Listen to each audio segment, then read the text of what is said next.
எல்லோருக்கும் வணக்கம். நாடளாவிய சேவைகளில் உள்ள நிறைவேற்றுதர பதவிகள் மற்றும் பதவி நிலைத்தர அலுவலர்கள், உபநல உத்தியோகத்தர்கள் போன்ற மட்டங்களில் நடாத்தப்படுகின்ற திறந்த மற்றும் மட்டுப்படுத்தப்பட்ட போட்டி பரீட்சைகளுக்கான ஒரு பொது வினாத்தாளாக அமையக்கூடிய கிரகித்தல் தொடர்பான இன்னும் ஒரு செயலமர்வுல இன்றைக்கு சந்திக்கிறோம். இன்று ஏற்கனவே பதிவிடப்பட்ட ஒரு வினாத்தாளில் இருந்து அதனுடைய தொடர்ச்சியாக வினாக்களை பேசுவதற்கு திட்டமிடப்பட்டிருக்கிறது. ஏற்கனவே தரப்பட்டிருக்கக்கூடிய இந்த வினாத்தாளினுடைய வடிவம் அல்லது அதனுடைய வினா வடிவம் என்பது இவ்வாறு அமைந்திருந்தது. ஒவ்வொரு பந்தியினதும் அல்லது உரைப்பகுதியினதும் பிரதானமான கருத்தை இயன்ற அளவு சுருக்கமாக ஒரு தனி வாக்கியத்தில் கூறுவது, அந்த உரைப்பகுதியில தடித்த எழுத்தில் தரப்பட்டிருக்கக்கூடிய சொற்றொடருக்கான விளக்கத்தை எழுதுவது. இந்த வடிவத்திலான வினாக்கள் இலங்கை நிர்வாக சேவை வரையறுக்கப்பட்ட போட்டி பரீட்சையிலே ஆரம்பித்து உயர்தர தகமை என்று நான் குறிப்பிடுவது கல்வி பொது தராதர உயர்தர தகமையோடு வினவப்படக்கூடிய புகையிரத நிலைய அதிபர் பதவிக்கான போட்டி பரீட்சை வரையிலான பெரும்பாலான பரீட்சைகளில் இவ்வாறு வடிவத்தில் வினாக்கள் கேட்கப்பட்டிருந்தது. சில வேளைகளில் ஒரு உரைப்பகுதியை தந்து அதிலேயே 4 அல்லது 5, 10 சொற்றொடர்களை நிலைத்தி விட்டு அவற்றுக்குரிய விளக்கத்தை எழுதும்படி கேட்கப்பட்டதும் உண்டு. ஒரே உரைப்பகுதியிலேயே ஒரு 5 சொற்றொடர்களை நிலைத்தி விட்டு அதற்கான விளக்கத்தை எழுதுங்கள் என்பதாக கேட்கப்பட்டும் இருக்கிறது. ஒரு உயர்நிலை பரீட்சைகளை பொறுத்தவரையில் ஒரு உரைப்பகுதியில சாராம்சத்தையும் கேட்டு தடித்த எழுத்தில் தரப்பட்டிருக்கக்கூடிய சொற்றொடர்களுக்கான ஒரு விளக்கத்தையும் கேட்கிற வளமை இருக்கு. சரிதானே? அப்ப நாங்கள் இதுல ஏற்கனவே பார்த்திருக்கக்கூடிய 4 உரைப்பகுதிகளை நான் தவிர்த்து கொண்டு 5ஆவதுல இருந்து இன்றைக்கு உங்களோட பேசுகிறேன். 5வது பார்த்திருக்கிறோம். இதுல நாங்கள் 6ஆவதுல இருந்து இன்றைக்கு பேசுவோம் பிள்ளைகள். இது பெரும்பாலானவை இதில் 2 எங்களால் தயாரிக்கப்பட்டது அல்லது சீரமைக்கப்பட்ட வினாக்களாக இருந்தாலும் பெரும்பாலான வினாக்கள் கடந்த கால பரீட்சை வினாத்தாள்களில் இருந்து எடுக்கப்பட்டவை என்கிற அடிப்படையில் நீங்கள் இதை உங்களுக்கு ஒரு அச்சமூட்டுவதாக அல்லது கடினத்தன்மை கொண்டதாக இருப்பதாக கருத வேண்டாம். இதனுடைய அளவுகோலை நீங்கள் புரிந்து கொண்டால் சரி, எங்களுடைய திறன் இந்த மட்டத்துக்கு இருக்க வேணும் என்கிறத தீர்மானித்து கொள்ளுங்க. எங்களுடைய திறன் இருக்க வேண்டிய மட்டம் எது என்கிறத நாங்கள் பார்க்க வேண்டும். சரிதானே? இதில் 4வது உரைப்பகுதி தவற விடப்பட்டிருக்குது, அதை பார்ப்போம். நான் 6ல இருந்து பார்த்து கொண்டு வரேன். அந்த பகுதியை நன் பிள்ளைகளுக்கு பேசுகிறேன்.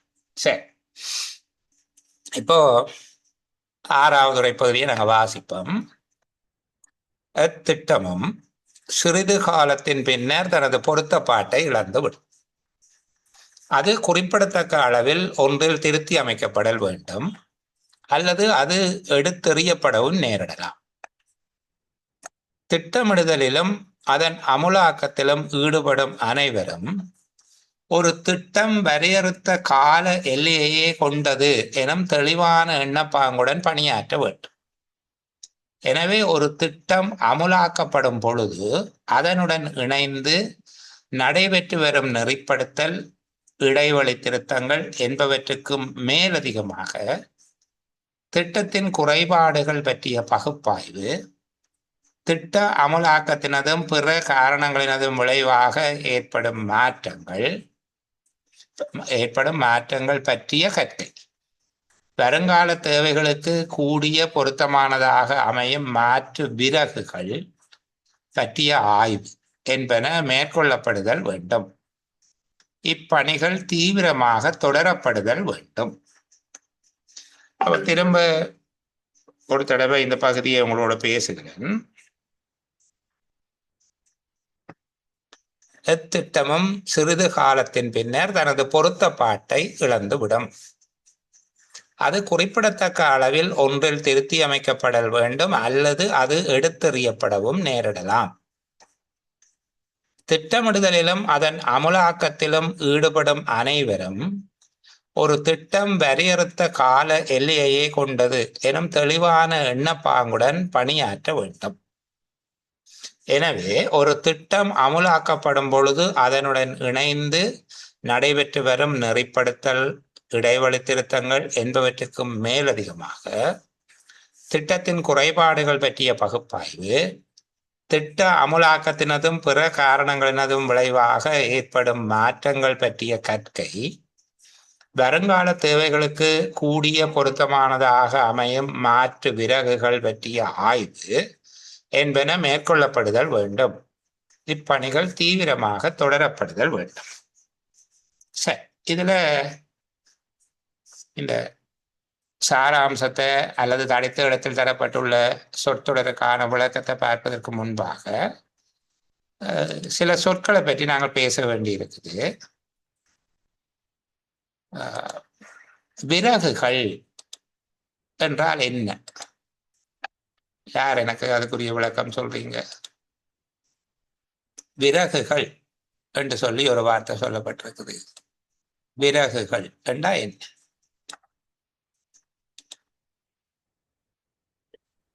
யார் பதில் சொல்றது?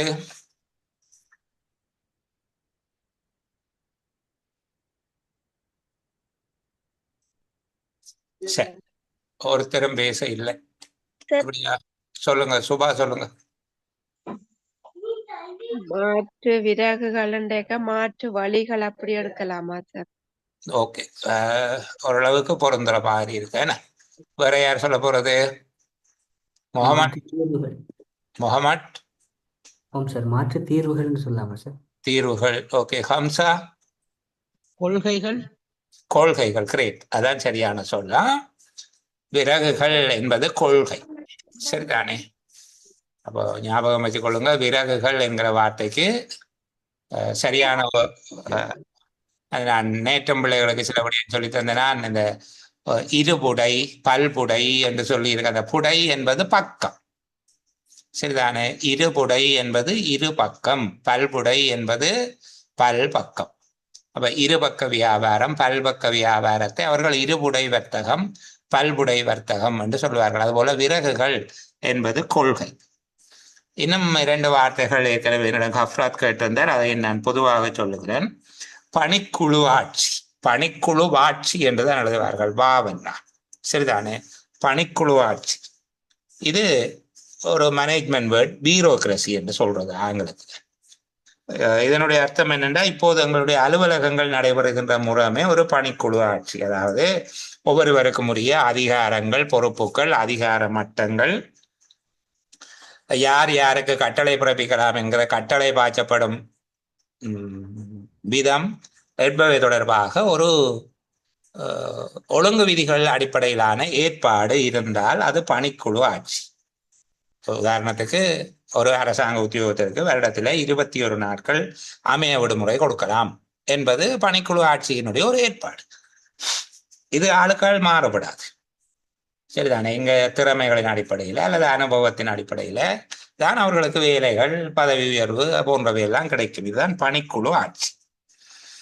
அதுபோல இறைத்திரட்சி என்கிற வார்த்தையை கேட்டிருந்தார்கள். இறைத்திரட்சி என்பது அரசாங்கத்தினால பெற்றுக்கொள்ளப்படுகின்ற வருமானம் அல்லது வருமானத்தினுடைய தொகையை குறிப்பிடும். ஒரு ஆண்டில் அரசின் இறைத்திரட்சி என்பது ஒரு ஆண்டில் அரசு பெற்றுக்கொண்ட மொத்த வருமானத்தினுடைய அளவை சொல்வதாக இருக்கும். சரி, அப்ப இங்க விறகுகள் என்பது கொள்கை, மாற்று கொள்கைகள் பற்றிய ஆய்வு என்பது இங்க அதனுடைய பொருளாக இருக்கு. சரி, உரையாசிரியர் பேச வருகிற பிரதானமான மைய பொருளை நாங்கள் கண்டுபிடிப்போம் இதுக்குள்ள. ஏன் இந்த உரைப்பகுதியை அவர் எழுதுகிறார்? ஏன் இந்த உரைப்பகுதியை அவர் எழுதுகிறார்? யார் பதில் சொல்லப்பட்டது? சபி, சொல்லுங்க. அவர் ஏன் எழுதுறாருண்டா, இந்த திட்டங்கள் எல்லாமே ஒரு குறிப்பிட்ட காலத்துக்கு தயாரிக்குமா, அதை நம்ம காலத்துக்கு ஏற்ற மாதிரி மாற்றி அமைக்கணும் என்று சொல்றது அவர நோக்கம். திட்டங்கள் நிலையானவை அல்ல, அவை காலத்துக்கு ஏற்ப மாற்றி அமைக்கப்பட வேண்டியவை. அதுதான் அவருடைய நோக்கமும், அதுதான் இங்க இருக்கிற செய்தியும். அதுதான் இங்க இருக்கிற செய்தியும் அதே வகையாகத்தான் இருக்குது. என்ன அவருங்க இந்த உரைப்பகுதிகளினுடைய நோக்கம் திட்டங்கள் நிலையானவை அல்ல, அவை காலத்துக்கு ஏற்ப மாற்றி அமைக்கப்படுதல் வேண்டும் என்பதுதான் அவர் சொல்லுகிற விடயம். சரி, நாங்கள் அதன் சாராம்சத்தை பார்ப்போம். அவர் முக்கியமாக என்ன சொல்லுகிறார், இங்க திட்டங்கள் தொடர்பாக என்ன சொல்லப்பட்டிருக்குது, திட்டங்கள் தொடர்பாக அவர் சொல்லுகிற முக்கியமான இயல்புகள் என்ன சொல்லுகிறார்?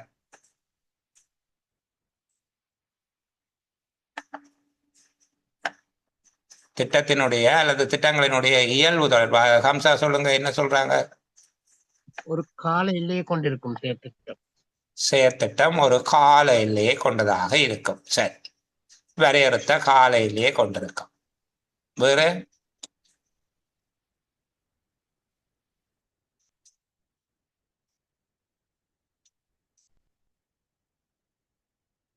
வேற என்ன பண்பு சொல்றாங்க? தொடர்ந்து பேசுங்க. ஒரு தெளிவான எண்ணப்பாங்கோ சரி இருக்கும். சரி, ஒரு தெளிவான ஒரு மனப்பாங்கோ காணப்படும். எங்க சொல்றீங்க?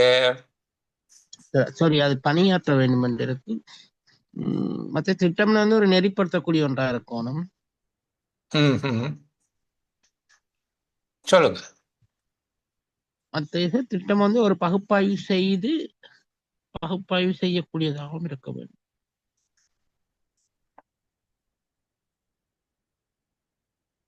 சரி, அப்ப இங்க திட்டங்கள் வரையறுத்த கால எல்லையை கொண்டவை அல்லது திட்டங்கள் குறிப்பிட்ட காலத்துக்கு மட்டுமே பொருத்தமானவை என்பது உரையாசிரியருடைய பிரதானமான கருத்தா, அல்லது திட்டங்கள் கால பொருத்தமுடையாக மாற்றுவதற்கு செய்ய வேண்டிய கருமங்களை சொல்றது அவருடைய நோக்கமா?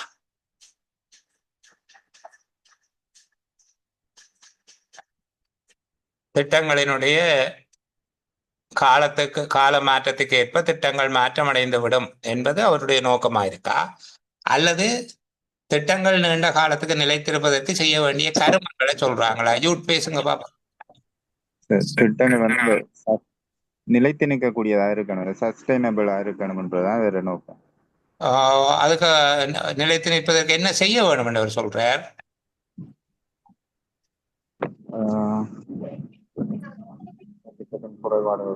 குறைபாடுகளை பகுப்பாய்வு செஞ்சனும், அமலாக்கமும் மாற்றங்கள் அதற்குரிய அந்த மாற்றங்கள் பற்றிய கற்கைகளும் வருங்கால தேவைகளை கூடிய பொருந்தக்கூடிய வகையில அமைக்கணும் என்று சொல்றார். அமைக்க வேணும் என்று சொல்லுகிறார். ரிஸ்லா சொல்லுங்க. சார், அதைத்தான் நான் சொல்ல வந்தேன். சொல்லுங்கம்மா, என்னவா? திட்டங்களை வந்து அமுலாக்கும் பொழுது வந்து நெறிப்படுத்தல் இடைவெளி திட்டங்கள் என்பதற்கு மேலதிகமாக அந்த குறைபாடுகளையுமே வந்து திட்டங்கள் செய்யக்கொலை பகுப்பாய்வு செய்யணும்னு சொல்றாரு.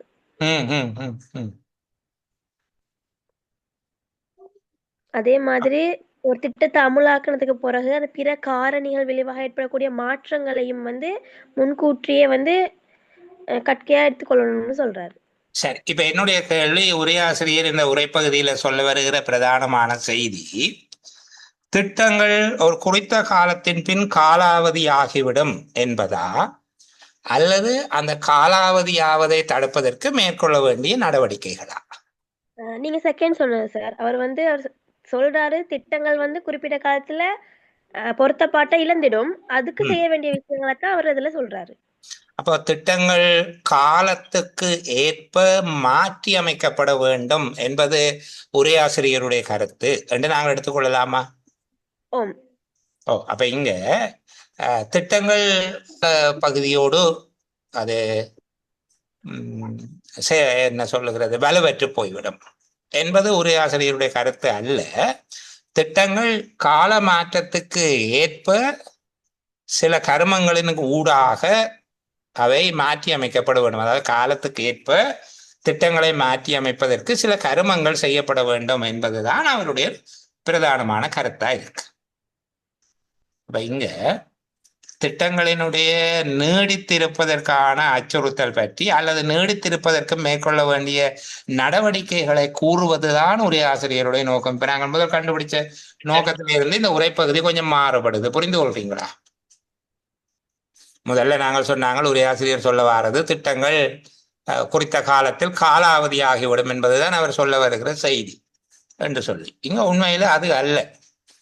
அவர் அவ்வாறு ஒரு ஆபத்து இருப்பதை சொல்லுகிறார். அதாவது எந்த ஒரு திட்டமும் சிறிது காலத்துக்கு பிறகு தன்னுடைய பொருத்தப்பாட்டை இழந்துவிடும். அந்த பொருத்தப்பாட்டை இழந்துவிடும் என்று சொல்லப்படுவதனுடைய அர்த்தம் என்னென்றால், அது திருத்தி அமைக்கப்படாவிட்டால் எடுத்தறியப்பட்டு விடும். அது திருத்தி அமைக்கப்படாவிட்டால் ஒரு திட்டம் பொருத்தப்பாடற்றதாக மாறிவிடும். அப்ப திருத்தி அமைக்கப்படுதல் வேண்டும் என்பதுதான் அவர் சொல்லுகின்ற பிரதானமான கருத்து. ஜெகஜிமன் ஏதோ சொல்ல வாரீங்க, சொல்லுங்க. ஓ சார், என்னன்னா முதலாவது அவற்றை கருத்து என்னன்னா சார், ஒரு திட்டங்கள் ஒரு குறிப்பிட்ட காலத்தை கொண்டவைதான் என்றுதான் அவற்றை சரியான கருத்தாக சொல்ல வாரார். பின்னுக்கு வார சார் அதுக்கான காரணங்களை விவரிப்பேன் தானே சார் சொல்றாரு, அப்படி இல்லையா? திருப்பி சொல்லுங்க ஐயா உங்களுக்கு விடயத்தை. சார் இதுல திட்டமிடல்கள் எல்லாம் ஒரு குறிப்பிட்ட காலத்தை கொண்டவை என்றுதான் அவற்றை கருத்து. அதை சார் அதை ஒரு நிதர்சனப்படுத்துவதற்கான ஒரு செயற்பாடுதான் பின்னுக்கு. எனவே திட்டங்கள் அமலாக்கும் போது அது எல்லா காலத்துக்கான இதுகளையும் கொண்டிருக்க வேணும்னு விவரிப்பொன்றே சொல்றேன் சார். சரி, இப்ப என்னுடைய கேள்வி இதுல 2 விடயம். அவர் முதலாவது பகுதியிலேயே, ஆரம்ப பகுதியிலேயே 2 கருத்துக்களை சொல்லுகிறார். ஒன்று, எந்த திட்டமும் சிறிது காலத்தின் பின் தனது பொருத்தப்பாட்டை இழந்துவிடும் என்று சொல்லுகிற இந்த பகுதி அவர் சொல்லுகிற ஒரு கருத்து. எந்த திட்டமும் சிறிது காலத்தின் பின்னர் தன்னுடைய பொருத்தப்பாட்டை இழந்துவிடும்.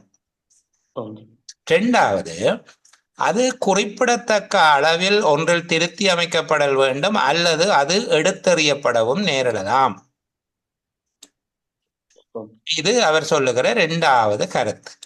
இந்த 2ம் ஒன்றோடு ஒன்று முரண்படுகிறதா அல்லது ஒன்றோடு ஒன்று தொடர்பு படுகிறதா, அல்ல ஒன்றின் தொடர்ச்சியாக இன்னொன்று இருக்கிறதா? இது சார் என்னென்றால் அது ஒன்றின் ஒரு தொடர்ச்சியாக சொல்லாம என்றா சார், அது பொருத்தப்பாடு இல்லாத, அதனால நாங்க தூக்கி அறிய வேண்டிதான் இருக்கும். அதுதான் நான் சொல்ல வரேன். நாங்க திருப்தி அமைக்காட்டி திருப்பி சொல்லுங்க அந்த இடத்தை. சார் என்னன்னா, இது நாங்க இது பொருத்தப்பாடு இல்லாததான், நாங்கள் அதை திருத்தி அமைச்சாதான் அது பொருத்தப்பாடா இருக்க வேண்டும். அது தொடர்ச்சியா சொல்லுவாங்க. உரையாசிரியருடைய நோக்கம் திட்டங்கள் குறிப்பிடத்தக்க அளவில் திருத்தி அமைக்கப்பட வேண்டும் என்பதை சொல்லுவதா, அல்லது திட்டங்கள் குறிப்பிட்ட காலத்துல பொருத்தப்பாட்டை இழந்துவிடும் என்பதை சொல்லுவதா? இதுல சார் திருத்தி அமைச்சாதான் சரி, அல்லது பொருத்தப்பாடை இல்ல, அதுதான் கேட்கிறேன். இப்ப அவர் எங்களுக்கு சொல்ல வருகிற செய்தி, அது பொருத்தப்பாடு இல்லாமல் திட்டங்கள் போய்விடும் என்பதா, அல்லது திட்டங்கள் திருத்தி அமைக்கப்படுதல் வேண்டும் என்பதை சொல்லுவதா அவருடைய பிரதானமான நோக்கமாக இருக்கும்? சார் இல்லாத சிறிது காலத்துக்கு தான் அது பொருத்தப்பாடாக இருக்கும், அதன் பிறகு அது இழந்து விடும். அதான் அவற்றை மைய கருத்தாக இருக்கு. டாலினி பேசுங்கம்மா.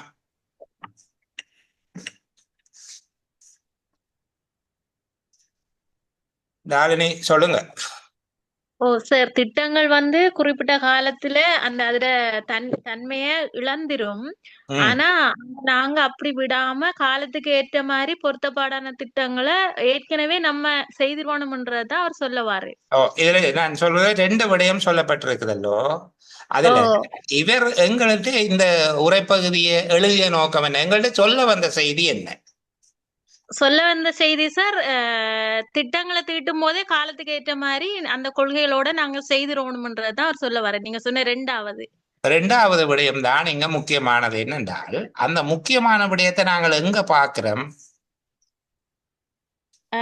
வருங்கால தேவைகளுக்கு கூடிய பொருத்தமானதாக அவர் கீழே சொல்லுகிறது எல்லாம், இதற்கு பின்பாக அவர் சொல்லுகிற விடயம் எல்லாம், ஒரு திட்டம் எடுத்தறியப்படாமல் இருப்பதற்கு நீங்கள் என்னென்ன வழிமுறைகளை பின்பற்ற வேண்டும் என்பதைத்தான் அவர் கீழே எங்களுக்கு விளங்கப்படுத்தி சொல்லுகிறார்.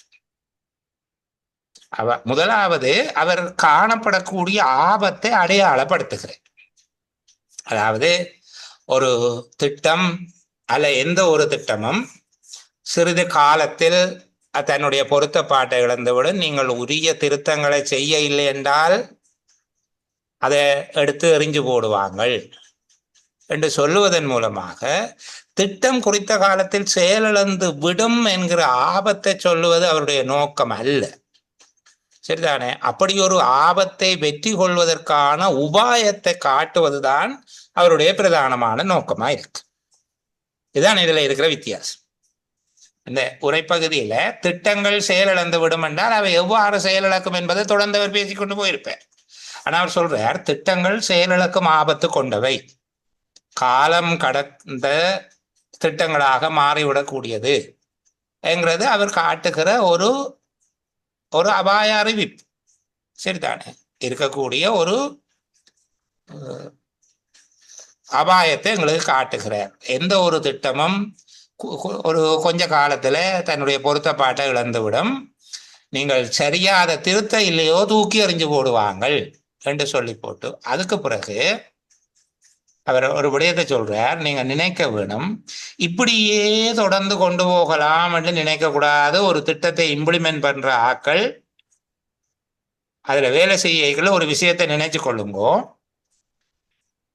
திட்டமிடுதலிலும் அமுலாக்கத்திலும் ஈடுபடும் அனைவரும் ஒரு திட்டம் வரையறுத்த கால எல்லையையே கொண்டது எனும் தெளிவான எண்ணப்பாங்குடன் பணியாற்ற வேண்டும் என்று சொல்லுவதனுடைய அர்த்தம், திட்டம் ஒன்று தூக்கி எறியப்படுவதற்கான வாய்ப்பு உண்டு, ஒரு குறிப்பிட்ட காலத்துக்கு மட்டும்தான் அது பெறுமதியோட இருக்கும் என்கிறத நீங்கள் விளங்கிக் கொள்ளுங்கோ. அப்போ திரும்பவும் அவர் சொல்லுகிறார், மேல சொன்ன போலதான் பொருத்தப்பாட்டை இழந்துவிடும். அந்த பொருத்தப்பாட்டை இழந்துவிடும் என்பதனுடைய திருப்பி விளக்கம் சொல்லுகிறார். இதுல ஈடுபடுகிற ஆக்கள், திட்டமிடுகிற அமலாக்கம் செய்கிறவர்கள் எல்லாரும் இந்த விஷயத்தை ஞாபகம் வச்சுக் கொள்ளுங்கோ, சிறிது காலத்தில் அது பொருத்தப்பாட்டை இழந்துவிடும் என்பதை, அதாவது ஒரு வரையறுத்த கால எல்லையை கொண்டது என்பதை சொல்லிக் கொடுக்கும். அதுக்கு பிறகு அது குறிப்பிட்ட அளவில் ஒன்றில் திருத்தி அமைக்கப்பட வேண்டும் என்று சொல்லப்படுகிற இருக்குதானே, அந்த திருத்தி அமைக்கப்படுகிற விதத்தை கீழே விளங்கப்படுத்தி கொண்டு வருகிறார் பாருங்கோ. எனவே ஒரு திட்டம் அமுலாக்கப்படும் பொழுது அதனுடன் இணைந்து நடைபெற்று வரும் நெறிப்படுத்தல்கள், இடைவெளி திருத்தங்கள் என்பவற்றுக்கு மேலதிகமாக ஒரு திட்டத்தை நீங்கள் நடைமுறைப்படுத்துகிற போது அங்க ஒரு வழிகாட்டல், மற்றது என்ன சொல்ற ஒன்கோயிங் ப்ரோசஸ் பார்த்து அதில் ஏதாவது கரெக்ஷன் செய்வீங்க தானே, அந்த நடைபெற்று வரும் நெறிப்படுத்தல், இடைவெளியில் அந்த வேலை நடைபெற்று கொண்டிருக்கும் போதே செய்யப்படுகிற திருத்தங்கள், இதுக்கு மேலதிகமாக திட்டத்தின் குறைபாடுகள் பற்றிய பகுப்பாய்வு, திட்ட அமுலாக்கம், வேறு காரணங்களின் விளைவாக ஏற்படுகிற மாற்றங்கள் பற்றிய கற்கை, வருங்கால தேவைகளுக்கு பொருத்தமானதாக அமையும் மாற்று விறகுகள் பற்றிய ஆய்வு என்பன மேற்கொள்ளப்படுதல் வேண்டும். இங்க ஒரு திட்டம் நிலைத்திருப்பதற்கு மேற்கொள்ளப்பட வேண்டிய அல்லது திட்டம் கால பொருத்தமுடையதாக மாற்றி அமைப்பதற்கு செய்ய வேண்டிய கருமங்கள் எத்தனை உரையாசிரியர் சொல்றார்? யஸ்ரிஃபா கதைங்க. ஒரு திட்டம் கால பொருத்தமுடையதாக இருப்பதற்கு எத்தனை கருமங்கள் செய்யப்பட வேண்டும் என்று உரையாசிரியர் சொல்லுகிறார். நடைபெற்று வரும் நெறிப்படுத்தல் எத்தனை விடயங்கள் செய்ய வேண்டும்?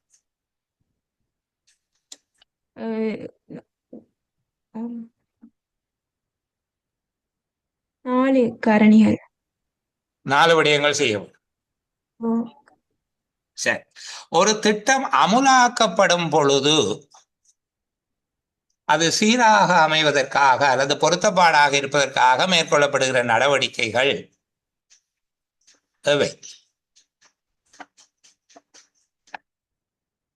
ஒரு திட்டம் அமுலாக்கப்படும் பொழுது அத்திட்டத்தின் சீரான தன்மைக்காக மேற்கொள்ளப்படுகிற நடவடிக்கைகள் எத்தனை சொல்லப்பட்டிருக்கு?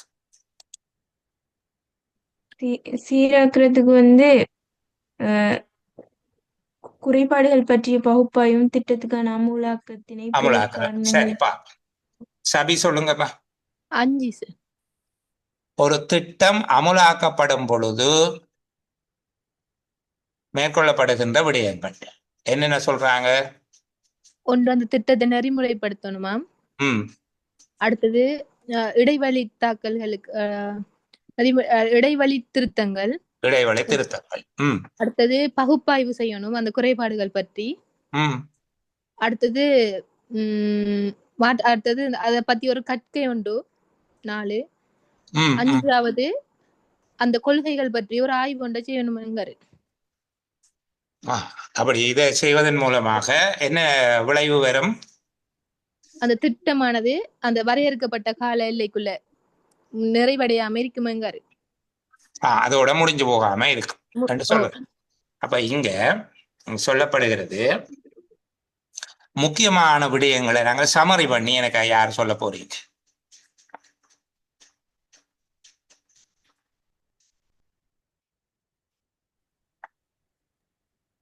முக்கியமான நடவடிக்கைகள் என்ன செய்யணும்? கஃப்ராத் பேசுங்க. முதலாவது இந்த நடவடிக்கைகளின் நோக்கம் என்ன? இந்த செய்யப்படுகிற நடவடிக்கைகளினுடைய நோக்கம் என்ன? ஒரு பிளான், ஒரு சஸ்டைனபிள் டெவலப்மெண்ட் ஆகிக்கிறது என்ன செய்யும்? கிரேட். முதலாவது விடயம் திட்டங்கள் நிலைவேறானவையாக அமைவதற்கு, திட்டங்கள் நிலைவேறானவையாக அமைவதற்கு என்ன செய்ய வேணும்? நெறிப்படுத்தல், இடைவெளி திருத்தம், குறைபாடுகள் மற்றும் மாற்று விறகுகள் ஆராயப்பட வேண்டும். என்னென்ன சொல்றீங்க? நெறிப்படுத்தல், நெறிப்படுத்தல், இடைவெளி திருத்தம், இடைவெளி திருத்தங்கள், குறைபாடுகள் மாற்று விறகுகள் ஆராயப்பட வேண்டும் சொல்ற. குறைபாடுகள் பற்றிய பகுப்பாய்வு என்று சொல்லியிருக்காரு. சுருக்கமா சொல்றேன். குறைபாடுகள் மாற்று விறகுகள் ஆராயப்படணும் சொல்ற. குறைபாடுகள், மற்றது வேற மறுபடியும் சொல்லப்பட்டிருக்கே பொருத்த தன்மை, மெச்சிங் இல்லப்பா. குறைபாடுகள்,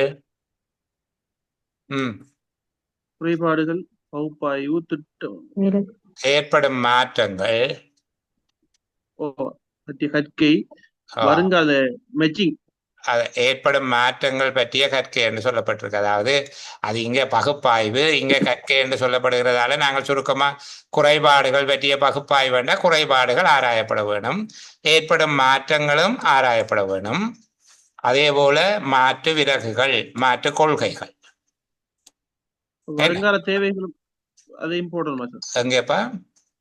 வருங்கால தேவைகளுக்கு பொருத்தமானதா, வருங்கால தேவைகளுக்கு கூடிய பொருத்தமானதாக அமையும் மாற்று விறகுகள் பற்றிய ஆய்வு.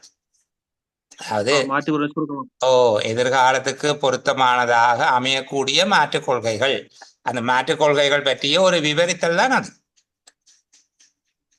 பிள்ளைகளுக்கு விளங்குதா? என்னென்றால் முதலாவது இவருடைய நோக்கம் ஒரு திட்டம் நிலைவேறானதாக அமைவதற்கு மேற்கொள்ள வேண்டிய நடவடிக்கைகளை எடுத்து காட்டுவது. அது நிலைவேறானதாக இல்லாமல் போற ஆபத்தை முதல் விளங்கப்படுத்துகிறார் எங்களுக்கு உரையாசிரியர். முதல்ல ஒரு திட்டம் குறிப்பிட்ட காலத்துல தன்னுடைய பொருத்தப்பாட்டை இழந்துவிடும், அது திருத்தி அமைக்கப்படாவிட்டால், அதாவது நிலைவேறானதாக அது மாற்றி அமைக்கப்படாவிட்டால் அது தூக்கி எறியப்பட்டுவிடும். அப்போ இதுல வேலை செய்கிறார்களுக்கு இது முதல் விளங்க வேணும். திட்டமிடுதல் அமலாக்கத்திலையும் ஈடுபடுகிறவர்கள் இது குறிப்பிட்ட காலப்பகுதிக்கு தான் இருக்கும் என்பதை விளங்கி கொள்ள வேணும். ஆகவே என்று சொல்லி போட்டு என்னென்ன செய்ய வேணும் என்று சொல்லிக்கொண்டு வருகிறார். ஆகவே இங்க அவர் பேசுறது ஒரு திட்டம் நிலைத்திருப்பதற்கு அல்லது திட்டம் நிலைத்திருப்பதற்கு என்று சொல்லி வைத்துக் கொள்வோமே. திட்டம் நிலைத்திருப்பதற்கு செய்ய வேண்டியது சரிதானே? திட்டம் நிலைவேறானதாக அமைவதற்கு அமுலாக்கத்தின் போது நெறிப்படுத்தல்கள், இடைவெளி திருத்தங்களோடு, அமுலாக்கத்தின் போது நெறிப்படுத்தல், இடைவெளி திருத்தங்களோடு திட்டத்தின் குறைபாடுகள்,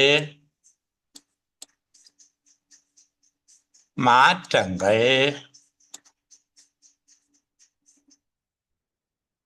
குறைபாடுகள், மாற்றங்கள், மாற்று விறகுகள், போன்றவையும் ஆராயப்பட வேண்டும். அவர் சொல்லுகிற விடயங்கள் அவ்வளவையும் சேர்த்து ஒருக்கா சொல்லி பார்ப்போம், எங்கட சொல் எண்ணிக்கைக்குள்ள வருதா என்று சொல்லி. சரிதானே? திட்டங்கள் நிலைவேறானதாக அமைய நெறிப்படுத்தல், இடைவெளி திருத்தங்கள், நெறிப்படுத்தல் இடைவெளி திருத்தங்களோடு குறைபாடுகள், மாற்றங்கள், மாற்று விறகுகள் பற்றிய ஆய்வுகளும் அவசியம். அந்த மூன்றுக்கும் உரிய ஆய்வு என்றே சொல்றோம். அங்க நீங்க பாத்தீங்கன்னா மாற்றங்கள் பற்றிய கற்கை, மாற்று விறகுகள் பற்றிய ஆய்வு, குறைபாடுகள் பற்றிய பகுப்பாய்வு என்று சொல்லப்பட்டது எல்லாம் சேர்த்து நாங்கள் ஆய்வு என்று சொல்லலாம். சரிதானே? நெறிப்படுத்தல்கள் இடைவெளி திருத்தங்களோடு குறைபாடுகள், மாற்றங்கள், மாற்று விறகுகள் பற்றிய ஆய்வுகளும் அவசியம். அந்த மூன்று விடயங்களை சொல்லி பற்றிய ஆய்வுகளும் அவசியம் என்று சொல்லுவோம். எத்தனை சொல்லு வருது என்ற எண்ணி பாருங்க. திட்டங்கள் நிலைவேறாக அமைவதற்கு நெறிப்படுத்தல், காம போட்டு எழுதுவோம், இடைவெளி திருத்தங்களுடன் திட்டத்தின் குறைபாடுகள், மாற்றங்கள், மாற்று விறகுகள் பற்றிய ஆய்வுகளும் அவசியம். ஓகேயா? திட்டங்கள் 2 தரம் வருது. அது பரவாயில்ல, சொல்லுங்க, வாசிங்க. எப்படி சொன்னாங்க? திட்டங்கள் நிலைவேறாக அமைவதற்கு, அப்படித்தானே சொன்னான்? ஆமாம். அமலாக்கத்தின் போது அமலாக்கத்தின் போது சேர்த்து எழுத சொல்லு கூட இல்லையா? கூட வருது. கூடும். திட்டங்கள் நிலைவேறாக அமைவதற்கு நெறிப்படுத்தல் இடைவெளி திருத்தங்களுடன் மாற்றங்கள், திட்டத்தின் என்று சொல்லணும். திட்டத்தின் குறைபாடுகள், மாற்றங்கள், மாற்று விறகுகள் பற்றிய ஆய்வுகளும் அவசியம்.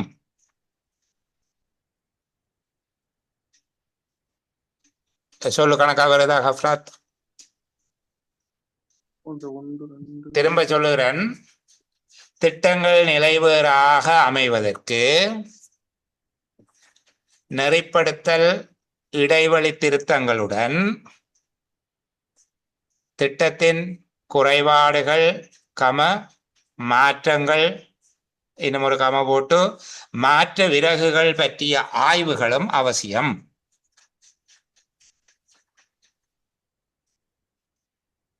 சரியா இருக்கும் என்று நம்புகிறேன். இன்னைக்கு சரியா? போ. Okay sir. அட்ஜஸ்ட் பண்ணி அதுக்கு இப்போ இது இந்த பகுப்பாய்வு பாருங்க. இது கொஞ்சம் சிரமம் தருகிற உரைப்பகுதி எனக்கும் தெரியும். ரொம்ப ஜனரஞ்சகமா இருக்காது.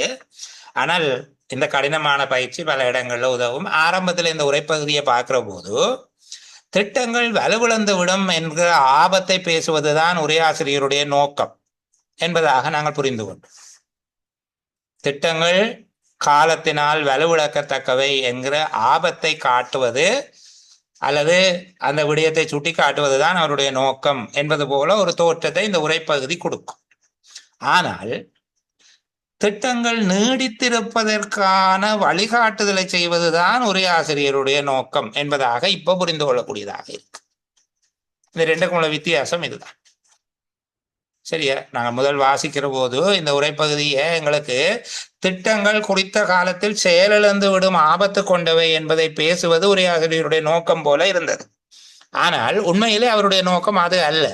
அந்த அச்சுறுத்தலை எங்களுக்கு வெளிப்படுத்தி இது தப்பி பிழைப்பதற்கு, திட்டங்கள் நெடுங்காலம் அல்லது நீடித்து நிலைப்பதற்கு என்ன வழிமுறை என்று சொன்னால் அவர் சொல்லுகிறார், அதை இம்ப்ளிமெண்ட் பண்ணிக்குள்ள நீங்கள் நெறிப்படுத்துவது, இடைவெளி திருத்தங்கள் செய்வது மட்டுமல்ல, குறைபாடுகளை பற்றியும் ஏற்படுகிற மாற்றங்களை பற்றியும் மாற்று கொள்கைகள் பற்றியும் ஆய்வு செய்வது முக்கியம்.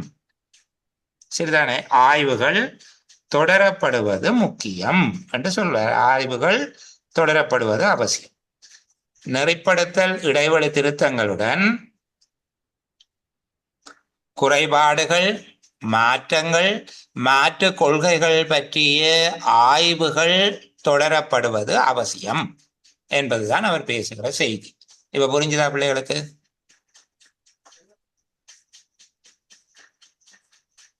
அமுலாக்க நடவடிக்கைகளுக்கு மேலதிகமாக மேற்கொள்ள வேண்டும் என்று உரையாசிரியர் சுட்டிக்காட்டுகிற விடயங்கள் எத்தனை என்று கேட்கப்பட்டால் 3 விடயங்கள். அமுலாக்கத்தின் போது மேற்கொள்ளப்படுகிறவை 2 விடயம்: நடைபெற்று வரும் நெறிப்படுத்தல்கள், இடைவெளி திருத்தங்கள்.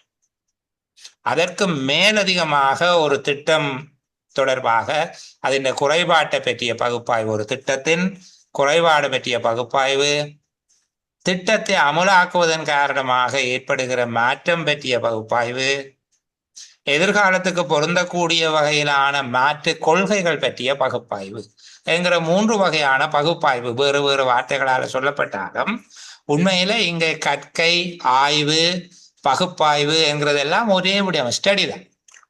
சரிதானே? அதை அனலைஸ் பண்ணி ஸ்டடி பண்றது. அப்போ 3 விடயங்கள் தொடர்ந்து பார்க்கப்பட வேணும். நீங்க செய்யக்குள்ள அப்போது அதை ட்ரெக் பண்ணி அதை நெறிப்படுத்தி அந்த நடக்கிற போதே திருத்தங்களை செய்வதோடு மட்டுமில்லை, அதுக்கு மேலதிகமாக 3 கர்மங்கள் செய்ய வேணும் என்று சொல்லுகிறார். இதை உரையாசிரியர் நோக்கம் திட்டம் நிலைத்திருப்பதற்கு வழிகாட்டுவது. சரி, நடைபெற்று வரும் நெறிப்படுத்தல், இடைவெளி திருத்தங்கள் என்பதற்கான பொருள்கோடலை பார்ப்போம். சரிதானே? திட்டங்கள் நடைமுறைப்படுத்தப்படும் போது அவை எவ்வாறு மேற்கொள்ளப்பட வேண்டும் என்பதற்கான வழிகாட்டுதலை வழங்குவதும், அங்கு காணப்படக்கூடிய குறைபாடுகளை சீர் செய்வதற்கான நடவடிக்கைகள் மேற்கொள்ளப்படுவதையும் குறிப்பிடுகிறது. திட்டங்கள் நடைமுறைப்படுத்தப்படும் போது அது தொடர்பாக வழங்கப்படுகின்ற வழிகாட்டல்களையும், அமுலாக்கத்தின் போது குறைபாடுகளை சீர் செய்வதற்காக மேற்கொள்ளப்படுகின்ற நடவடிக்கைகளையும் குறிப்பிடுகிறது என்று எழுதின வேண்டாம். சரி, நடைபெற்று வரும் நெறிப்படுத்தல் என்றா என்ன? டிரெக்ட் பண்ற என்ன வேலையை அப்படி எப்படி செய்ய வேணும். இடைவெளி திருத்தங்கள் என்றால் என்ன? அங்கு ஏற்படக்கூடிய குறைபாடுகளை நிவர்த்திப்பதற்காக எடுக்கப்படுகிற நடவடிக்கைகள். இது எப்போது நடக்குது? ஒரு திட்டம் நடைமுறைப்படுத்தப்படும் போது அது தொடர்பான வழிகாட்டுதல்களை வழங்குவதனையும், அவ்வேளையில் ஏற்படும் குறைபாடுகளை சீரமைப்பதற்கு மேற்கொள்ளப்படுகின்ற நடவடிக்கைகளையும் குறிப்பிடுகிறது என்று எழுதினால் போதுமானது. நீண்ட நேரம் பேசுவதில் எனக்கு தெரியும், கிட்டத்தட்ட 40 நிமிஷம் இந்த உரைப்பகுதியிலேயே இருக்கிறோம், அது சலிப்பை தருகிறதாக இருக்குது என்று சொல்லி, சரி இருந்தாலும் அந்த பகுதியை பேசி முடித்து அடுத்த ஏரியாவுக்குள்ள போவோம். இடையில இந்த 4வது உரைப்பகுதி மறக்கையில நான் உங்களை கூட்டிக் கொண்டு போகிறேன் அந்த இடத்துக்கு. இதை பார்த்துட்டு போவோமா?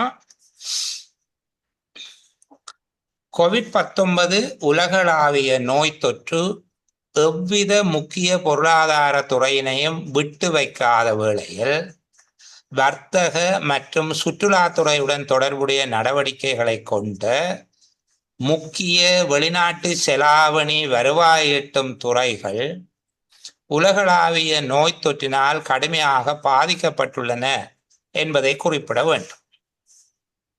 இதன் விளைவாக இது நாட்டிற்கான வெளிநாட்டு செலாவணி உட்பாய்ச்சல்களில் வீழ்ச்சியினை பிரதிபலித்து அதன் மூலம் செலாவணி வீதத்தின் உறுதிப்பாடு மீது எதிர்க்கணியமாக பாதித்ததுடன் முதலீட்டாளர் நம்பிக்கை மீது எதிர்க்கணிய கசிவு தாக்கத்தினை ஏற்படுத்தியது. இறைத்துறை தொடர்பில் பொருளாதார நடவடிக்கையின் மெதுவடைவு அதிகரித்து வரும் செலவினத்துக்கு மத்தியில் அரசரையின் குறைப்பிற்கு பங்களித்து அதன் மூலம் இறைத்துறையின் மீது குறிப்பிடத்தக்க அழுத்தங்களை ஏற்படுத்தியதுடன் மேலதிக கடன்பாடுகளை தேவைப்படுத்தியது. இன்னும் ஒரு தடவையோ 2 தடவை நாங்கள் வாசிப்போம். COVID-19 உலகளாவிய நோய் தொற்று எவ்வித முக்கிய பொருளாதார துறையினையும் விட்டு வைக்காத வேளையில் வர்த்தக மற்றும் சுற்றுலாத்துறையுடன் தொடர்புடைய நடவடிக்கைகள் கொண்ட முக்கிய வெளிநாட்டு செலாவணி ஈட்டும் துறைகள் உலகளாவிய நோய் தொற்றினால் கடுமையாக பாதிக்கப்பட்டுள்ளன என்பதை குறிப்பிட வேண்டும். இதன் விளைவாக இது நாட்டிற்கான வெளிநாட்டு செலாவணி உட்பாய்ச்சல்களில் வீழ்ச்சியினை பிரதிபலித்து அதன் மூலம் செலாவணி வீதத்தின் உறுதிப்பாடு மீது எதிர்கணியமாக பாதித்ததுடன் முதலீட்டாளர் நம்பிக்கை மீது எதிர்கணிய கசிவு தாக்கத்தினை ஏற்படுத்தியது. இறைத்துறை தொடர்பில் பொருளாதார நடவடிக்கையின் மெதுவடைவு அதிகரித்து வரும் செலவினத்திற்கு மத்தியில் பொருளாதார நடவடிக்கையின் மெதுவடைவு அதிகரித்து வரும் செலவினத்துக்கு மத்தியில் அரசு ரயில் குறைப்பிற்கு பங்களித்து அதன் மூலம் இறைத்துறையின் மீது குறிப்பிடத்தக்க அழுத்தங்களை ஏற்படுத்தியதுடன் மேலதிக கடன்பாடுகளை தேவைப்படுத்தியது. இன்னும் ஒரு தடவை தெளிவுக்காக வாசிக்கிறேன், கொஞ்சம் நெருக்கடி இருக்கிறது என்பதால இன்னும் ஒரு தடவை வாசிக்கிறேன். COVID-19 உலகளாவிய நோய் தொற்று எவ்வித முக்கிய பொருளாதார துறையினையும் விட்டு வைக்காத வேளையில் வர்த்தக மற்றும் சுற்றுலாத்துறையுடன் தொடர்புடைய நடவடிக்கைகளை கொண்ட முக்கிய வெளிநாட்டு செலாவணி வருவாய் ஈட்டும் துறைகள் உலகளாவிய நோய் தொற்றினால் கடுமையாக பாதிக்கப்பட்டுள்ளன என்பதை குறிப்பிட வேண்டும். இதன் விளைவாக இது நாட்டிற்கான வெளிநாட்டு செலாவணி உட்பாய்ச்சல்களில் வீழ்ச்சியினை பிரதிபலித்து அதன் மூலம் செலாவணி வீதத்தின் உறுதிப்பாடு மீது எதிர்கணியமாக பாதித்ததுடன் முதலீட்டாளர் நம்பிக்கை மீது எதிர்கணிய கசிவு தாக்கத்தினை ஏற்படுத்தியது. இறைத்துறை தொடர்பில் பொருளாதார நடவடிக்கையின் மெதுவடைவு அதிகரித்து வரும் செலவினத்துக்கு மத்தியில் அரசு ரயில் குறைப்புக்கு பங்களித்து அதன் மூலம் இறைத்துறையின் மீது குறிப்பிடத்தக்க அழுத்தங்களை ஏற்படுத்தியதுடன் மேலதிக கடன்பாடுகளை தேவைப்படுத்தியது. இங்க மிகவும் சிரமமான ஒரு பகுதி சொல்லப்பட்டிருக்குது. பல்வேறு விதமான ஒரு கலவையான நிகழ்வுகள் பேசப்படுது. சரிதானே? பார்க்க கடினமாக இருக்கும். பார்ப்போம் இந்த கடினமான உரைப்பகுதி எப்படி நாங்கள் எளிமையாக புரிந்து கொள்ளலாம் அல்லது இதனுடைய மைய கருத்தை எப்படி கண்டுபிடிக்கலாம். முதல் கேள்வி, உரையாசிரியருடைய நோக்கம் என்ன? ஜஸ்டிஃபா பேசுங்க. COVID-19 உலகளாவிய தொற்று நோயினால் ஏற்படுத்தப்பட்ட திருப்பி சொல்லுங்க. COVID-19 உலகளாவிய நோய் தொற்று சுற்றுலாத்துறை தொடர்புடைய நடவடிக்கைகள் மற்றும் வெளிநாட்டு செலவாணி வருவாயீட்டுத் துறையில எவ்வளவுக்கு பாதிப்பை ஏற்படுத்தியது என்பதை குறிப்பிடுகின்றது. வெளிநாட்டு வருமானத்திலும் சுற்றுலாத்துறையிலும் மாற்றத்தை ஏற்படுத்தியது. சபி சொல்லுங்க.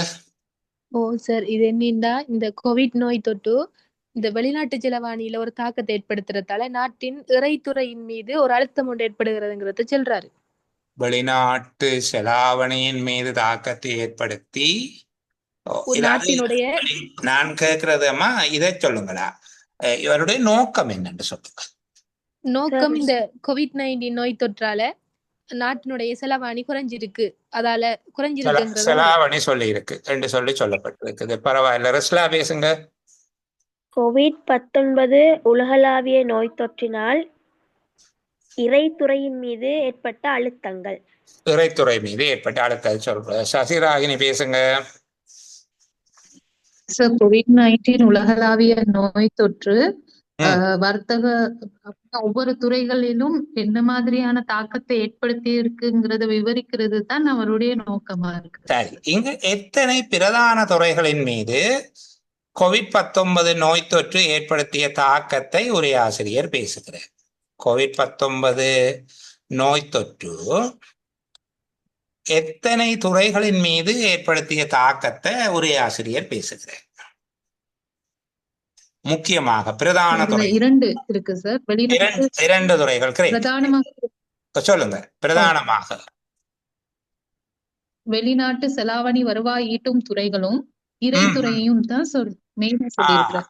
வெளிநாட்டு துறை என்ன வெளிநாட்டு துறையின் மீது, அது வெளிநாட்டு செலாவணி எட்டுகிற துறைகள் என்றால் நாங்கள் சொல்றது வெளிநாட்டு துறை, வெளிநாட்டு கணக்கு வெளிநாட்டு துறை என்று சொல்லுவோம். வெளிநாட்டு துறையின் மீது ஒரு தாக்கம் ஏற்படுத்தப்பட்டிருக்குது என்று சொல்லுகிறேன். இரண்டாவது, இறைத்துறை. இறைத்துறையின் மீதும் அழுத்தங்களை ஏற்படுத்தி இருக்குது. வெளிநாட்டு துறையின் மீதும் இறைத்துறையின் மீதும் அழுத்தங்களை ஏற்படுத்தியது. இதுதான் அவர் பேச வருகிற முக்கியமான விடயம். COVID-19 நோய் தொற்று வெளிநாட்டு துறையின் மீதும், COVID-19 நோய் தொற்று வெளிநாட்டு துறையின் மீதும் இறைத்துறையின் மீதும் கணிசமான அழுத்தங்களை ஏற்படுத்தியது. என்ன, கணிசமான அழுத்தங்களை ஏற்படுத்தி இருக்கு. இந்த மேலதிக கடன்பாடு தேவைப்படுத்தியது என்று சொல்றது, மேலதிக கடன்பாடுகள் அல்ல மேலதிகமாக கடன்பட வேண்டி ஏற்பட்டது என்று சொல்லுவது எதனுடைய விளைவு? சாரி, இறைத்துறை அழுத்தத்தின் பக்க விளைவுதான் மேலதிக கடன்பாடு. என்ன, சரி, வெளிநாட்டு துறையின் மீதான அழுத்தத்தின் விளைவு என்ன? வெளிநாட்டு துறை மீதான அழுத்தத்தின் விளைவு என்ன?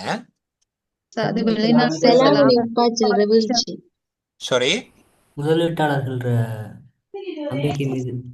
முதலீட்டாளர்களுடைய நம்பிக்கையின் நம்பிக்கையை பாதித்தது. அதை விட முக்கியமான விடயம் சொல்லப்பட்டிருக்கு, செலாவணி உட்பாய்ச்சல் குறைவு. செலாவணி உட்பாய்ச்சல் குறைகிறது தான் வெளிநாட்டு துறையின் மீதான தாக்கம். அதனால ஏற்பட்ட விளைவு என்னன்னு கேட்கிறேன். செலாவணி உறுதிப்பாடு மீது எதிர்கணியமாக செலாவணி உறுதிப்பாடு, அதாவது நாட்டின் அந்நிய செலாவணிக்கான இலங்கை ரூபாவின் பெறுமதியில ஒரு வீழ்ச்சி ஏற்பட்டது. அதான் முக்கியமான நேரடி தாக்கம். கசிவு தாக்கம் என்பதனுடைய கருத்து என்ன?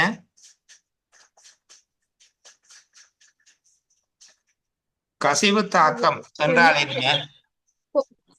கொஞ்சம் கொஞ்சமாக வந்து இழக்கப்படுறது கசிவு. கொஞ்சம் கொஞ்சமாக கசிகிறது தான் கசிவு தாக்கம். நல்லது. என்ன, நேரடியாக இல்லாம மறைமுகமான தாக்கம். மறைமுகமான தாக்கம் அப்படின்னு சொல்லலாம். வேற மாதிரி சொல்லுங்க ஹப்ராத். எனக்கு இங்கிலீஷ்ல கூட தமிழ்ல சொல்லுவோம். நாணய பெருமான தேய்வு. எதிர்கணிய கசிவு தாக்கம், முதலீட்டாளர் நம்பிக்கை மீது எதிர்கணியமான கசிவு தாக்கத்தை ஏற்படுத்தியது. அதாவது செலாவணி வீதத்தின் உறுதிப்பாடு எதிர்கணியமாக பாதித்து செலாவணி உட்பாய்ச்சல்கள் வீழ்ச்சியின் காரணமாக முதலீட்டாளர்களுடைய நம்பிக்கையில் எதிர்கணியமான கசிவு தாக்கம் ஏற்படுத்தியது என்றால் நெகட்டிவான ஒரு எஃபெக்ட் வருகிறது. சரி, அந்த கசிவு தாக்கம் என்பது என்ன? சரி கப்ராத், இங்கிலீஷ்லயே சொல்லுங்க, பரவாயில்ல. அது நம்ம நாடு எதிர்கொண்ட $360 வந்தது. அது என்ன கசிவு தாக்கம் என்ன? அந்த ருபீஸ் டிப்ரிசியேஷன், நாணய பெருமா தேய்வு. அது மேலே செலாவணி வீதத்தின் உறுதிப்பாடு எதிர்கணியமாக பாதிக்கப்பட்டதால வந்த கசிவு தாக்கம் என்று சொல்றாங்க. நாணயத்துக்கு பெருமா இல்லாம போனதா?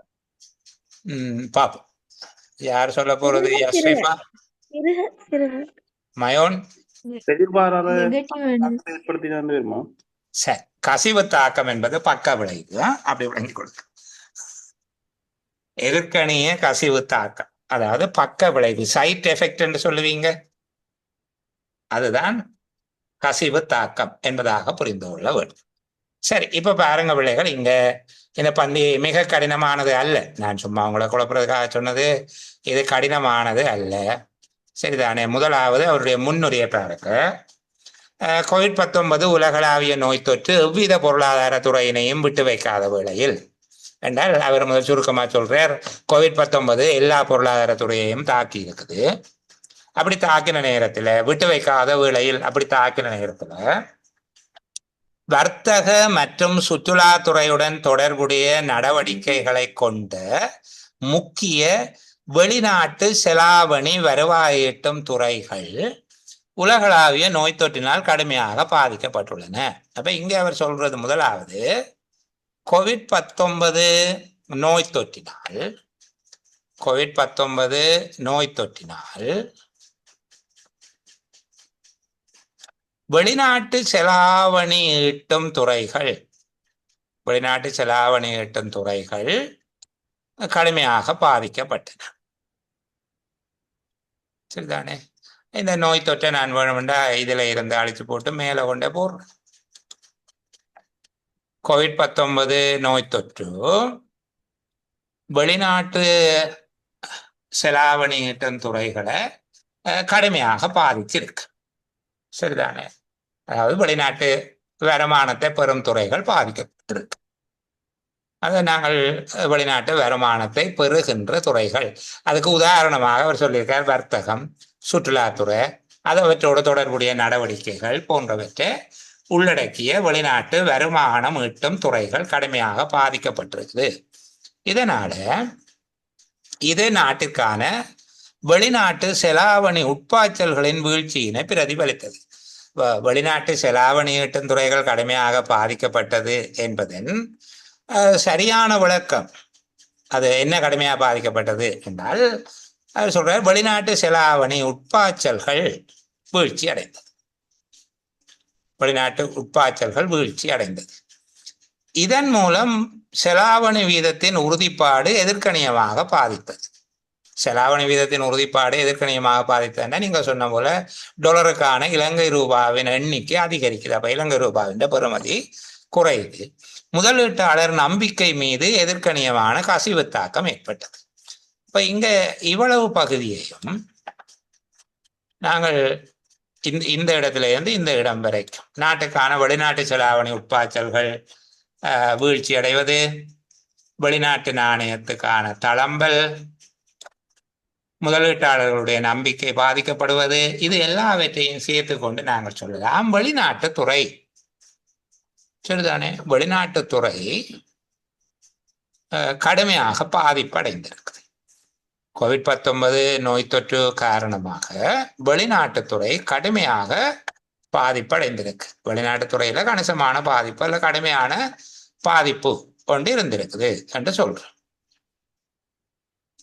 அதுல இருக்கிற வெளிநாட்டுத்துறையின் பாதிப்பு என்பதற்குள்ள இது எல்லாம் வந்துடும். அதாவது வெளிநாட்டு வருமானம் குறையவாறது, வெளிநாட்டு நாணயத்துக்கான இலங்கை ரூபாவினுடைய அளவு அதிகரிக்கிறது, முதலீட்டாளர்களுக்கு ஒரு நம்பிக்கை இனம் தோன்றுவது போன்ற எல்லாமே வெளிநாட்டுத்துறையை கடுமையாக பாதித்திருக்கு. அடுத்தது பாருங்க, இறைத்துறை தொடர்பாக. சரிதானே? இறைத்துறை தொடர்பாக என்ன நடந்திருக்கு? பொருளாதார நடவடிக்கைகள் மெதுவடைஞ்சிருக்குது, அத்தோட செலவினம் அதிகரித்து வந்திருக்குது. அதிகரித்து வரும் செலவினம் மத்தியில் என்றால் அந்த ரெண்டும் காரணமாக அரசிறையில் குறைப்புக்கு பங்களித்து, இந்த ரெண்டு நடவடிக்கையாலையும் அரசிறை குறைஞ்சு போச்சு. பொருளாதார நடவடிக்கைகள் மெதுவடையுது, செலவினம் அதிகரிக்குது. இதனால அரசிறை குறைவடைந்து இறைத்துறையின் மீதும் குறிப்பிடத்தக்க அழுத்தங்களை ஏற்படுத்தி இருக்கு. அப்ப வெளிநாட்டு துறையின் மீதும் கடுமையான பாதிப்பை ஏற்படுத்தி இருக்குது, இறைத்துறையின் மீதும் கடினமான பாதிப்பை ஏற்படுத்தி இருக்கு. சரிதானே? மேலதிக கடன்பாடுகளை தேவைப்படுத்தியது. இந்த மேலதிகமான கடன்பாடு என்கிறது வெளிநாட்டு நாணயங்கள் உடைய தொடர்ச்சியாகவும் இந்த விஷயத்தை பேசலாம், இறைத்துறை பற்றாக்குறையின் காரணமாகவும் சொல்லலாம். மேல வெளிநாட்டு செலாவணி உட்பாய்ச்சல்கள் வீழ்ச்சி அடைஞ்சிரு இருக்குது, இதனால வெளிநாட்டு நாணயத்துக்கான கடன்பாட்டை அது ஏற்படுத்தி இருக்கலாம். சரிதானே? அதே போல இறைத்துறையில ஒரு கணிசமான தாக்கம் வருவதால, வருமானம் குறைந்து செலவு அதிகரித்ததால அரசாங்கம் அந்த செலவை ஈடு செய்யறதுக்கு உள்நாட்டிலேயோ வெளிநாட்டிலேயோ கடன் பெற வேண்டி இருந்திருக்கும். அந்த ரெண்டு விடயமுமே கடன்பாடுகளையும் உருவாக்கி இருக்கும். ஆகவே இவ்வளவு விடயத்தையும் சேர்த்து நாங்கள் பதில் சொல்வதாக இருந்தால், COVID-19 நோய் தொற்று வெளிநாட்டு துறையின் மீதும் துறையின் மீதும் என்று சொல்ல போறோம் என்ற கீழே மற்றதை சேர்க்கிறபடியா வெளிநாட்டு துறையின் மீதும் மேலதிகமா இதுல ஒரு சொல்லி கண்டு வச்சு கொள்வோமே. COVID-19 நோய் தொற்று வெளிநாட்டு துறையின் மீதும் இறைத்துறையின் மீதும் இதுல இறைத்துறையின் மீதும்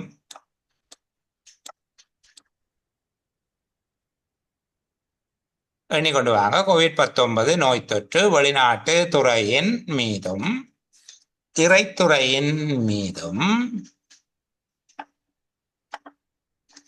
கடுமையான பாதிப்பினை ஏற்படுத்தியதுடன் கடன்பாடுகளையும் அதிகரித்தது. கடன்பாடுகளையும் அதிகரித்தது. COVID-19 நோய் தொற்று வெளிநாட்டு துறையின் மீதும் இறைத்துறையின் மீதும் கடுமையான பாதிப்பினை ஏற்படுத்தியதுடன் கடன்பாடுகளையும் அதிகரித்தது அல்லது கடன் தேவைப்பாட்டினையும் அதிகரித்தது. கடன் தேவைப்பாட்டினையும் அதிகரித்தது என்று சொல்லாத கடன்பாடுகளையும் அதிகரித்தது. இதுதான் அவர் சொல்ல வந்த முக்கியமான விடை. வெளிநாட்டுத்துறை எப்படி பாதிக்கப்பட்டது என்கிற அவ்வளவு விடயத்தையும் இந்த பகுதிக்குள்ள சொல்லுகிறேன். சரிதானே? இந்த பகுதியில சொல்லுகிறேன். இந்த இதுல இருந்து தொடங்கி அந்த வேளையில் என்பதற்கு பின்பாக தொடங்கி கீழே இருக்கக்கூடிய இந்த நான் கோடு போட்ட பகுதி வரையிலான பகுதியில வெளிநாட்டுத்துறையில ஏற்படுத்தப்பட்ட தாக்கத்தை சொல்லுகிறேன். அதாவது வர்த்தகமும் சுற்றுலாவும் சம்பந்தப்பட்ட நடவடிக்கைகளால அது பாதிக்கப்பட்டு வெளிநாட்டு வருமானம் குறையுது. வெளிநாட்டு நாணயத்துக்கான மாற்று வீதம் பாதிப்படையுது. முதலீட்டாளர்களுடைய நம்பிக்கையும் குறைஞ்சு போகுது. அப்ப நாங்கள் வெளிநாட்டுத்துறையில கடுமையான பாதிப்பு ஏற்படுத்தும். அதே போல இறைத்துறையின் மீதும் கடுமையான அழுத்தங்கள் ஏற்படுத்தியது என்று சொல்லி இதுல உடைக்கிறேன். இந்த டன் அத்தோடு மேலதிக கடன்பாடுகளையும் தோற்றுவிக்குது. இப்ப இந்த 3 விஷயத்தையும் சேர்த்து விடை எழுதினா சரி. COVID-19 நோய் தொற்றினால் வெளிநாட்டுத்துறை இறைத்துறை என்பவற்றின் மீது வெளிநாட்டுத்துறையினையும் இறைத்துறையினையும் கடுமையாக பாதித்ததுடன் மேலதிக கடன்பாடுகளையும் தேவைப்படுத்தியது. COVID-19 உலகளாவிய நோய் தொற்று வெளிநாட்டு துறையினையும் இறைத்துறையினையும் கடுமையாக பாதித்ததோடு மேலதிக கடன்பாடுகளையும் ஏற்படுத்தியது அல்லது தேவைப்படுத்தியது. ஓகே. இறைத்துறையின் மீது குறிப்பிடத்தக்க அழுத்தங்களை என்று சொல்லுவது என்ன பொருளை தருகிறது என்று பார்ப்போம். இறைத்துறையின் மீது குறிப்பிடத்தக்க அழுத்தங்களை ஏற்படுத்தியது என்பதனுடைய அர்த்தம் அரசாங்கத்தின் வருமானம் குறைவடைந்து செலவுகள் அதிகரித்ததன் மூலமாக அரசாங்கத்தின் நிதி விடயங்களில் அல்லது அரசாங்கத்தின் நிதி கையிருப்பின் மீது COVID-19 நோய் தொற்று பாதகமான விளைவுகளை ஏற்படுத்தியது. இறைத்துறையின் மீது குறிப்பிடத்தக்க அழுத்தங்களை என்று வாசிக்கிற போது எங்களுக்கு என்ன விளங்குது? COVID-19 நோய் தொற்று காரணமாக அரசாங்கத்தின் வருமானம் குறைந்து செலவுகள் அதிகரித்ததன் மூலமாக அரசாங்கத்தின் நிதி நிலை மோசமடைந்தது. COVID-19 நோய் தொற்றின் காரணமாக அரசாங்கத்தின் வருமானம் குறைவடைந்து செலவுகள் அதிகரித்ததனால் நிதி நிலைமை மோசமடைந்தது. சரியா?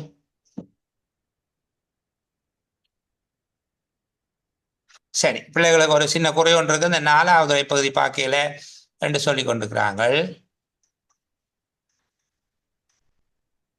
அந்த பகுதியை ஒரு தடவை பார்த்து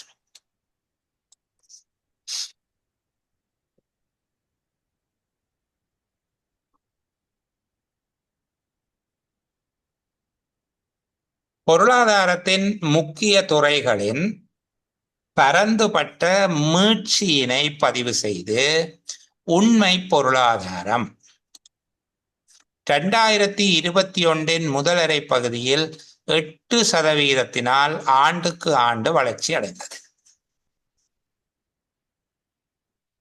இம்மீட்சியானது அரசாங்கத்தினதும் மத்திய வங்கியினதும் பரந்த அளவிலான வியாபாரங்களுக்கும் தனிநபர்களுக்கும் வழங்கப்பட்ட அசாதாரணமான கொள்கை தூண்டல்கள் நாடளாவிய ரீதியிலான தடுப்பூசி நிகழ்ச்சி திட்டத்திற்கு இசைவாக தெரிவு செய்யப்பட்ட நகர்வு மீதான கட்டுப்பாடுகளின் படிப்படியான தளர்த்தல்கள் மற்றும் உலகளாவிய நடவடிக்கைகள் வழமைக்கு திரும்புதல் போன்றவற்றினால் ஆதரவளிக்கப்பட்டுள்ளது.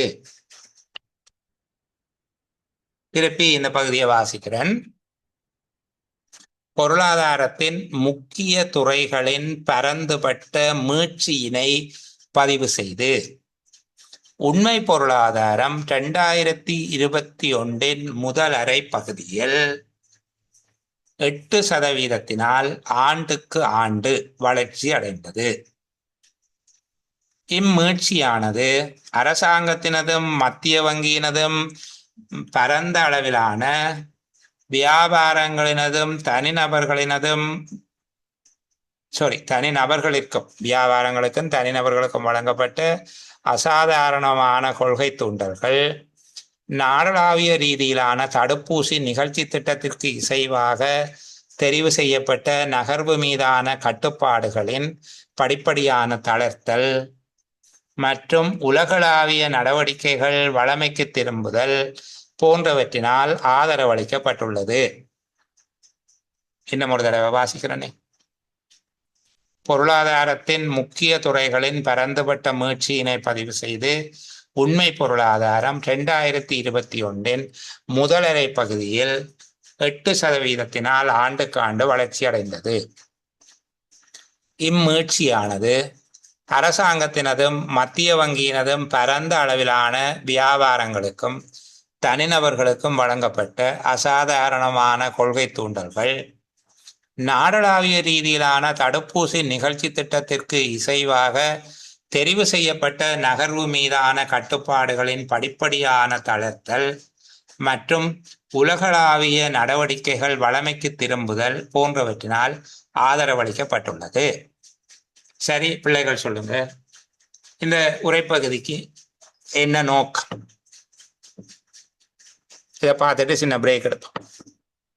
இந்த உரைப்பகுதியை எழுதியவருடைய நோக்கம் என்ன? முகமது சொல்லுங்க.